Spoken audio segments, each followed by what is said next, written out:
What's up, y'all? It's your boy Kev on Stage, and it's time for Dear Kev on Stage. Today's question essentially reads, Dear Kev, how can two people live together without having sex? Especially if these two people have already had sex with one another and they have a child together.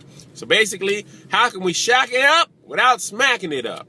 Here's the easiest answer. You can't. I'm going to tell you something. If you're living together and you haven't had sex, more than likely you're going to have sex. If you're living together and you have had sex, more than likely you're going to have sex.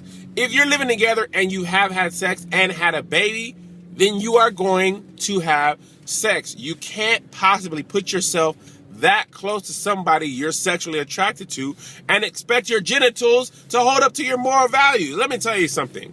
Genitals don't have morals. They just want to be pleased. The flesh don't care, just wants to smack. People always say, man, the devil made me do it, my meat made me do it. Your meat don't care about your morals and your sexuality and your spirituality. You can't put yourself in that position and expect to have success. What you can do, and this is a funny question because I had a homegirl who was in the same scenario.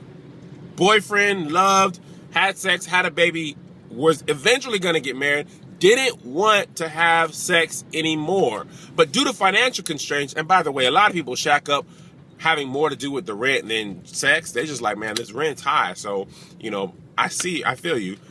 But they end up, staying together for that. But eventually you hit a point of weakness. She gets out the shower, you're on the couch, and you're just like, man, forget my values. You know what I mean? And it's just too easy. It's right there. It's like me. I'm trying to eat right and live right. But if I continually buy fried chicken and sodas and cupcakes and have them in my refrigerator and cabinets all the time, I'm going to eat them. I just can't have that stuff in the house. They basically, they always say you eat what's available in your house. So if that's all that's in your house, and that's what you're going to eat. If healthy food's in your house, then healthy food's what's going to, that's what you're going to eat. It's just like being an alcoholic.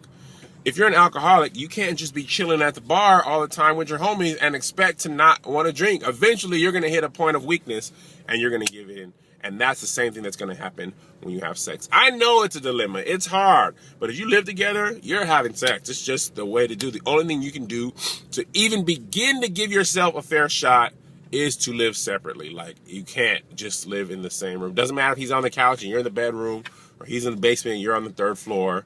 Eventually, it's going to happen. Send your questions, kevonstage@gmail.com, and I'll do my best to answer them and help you and keep it straight funky, which is your boy Kev on Stage.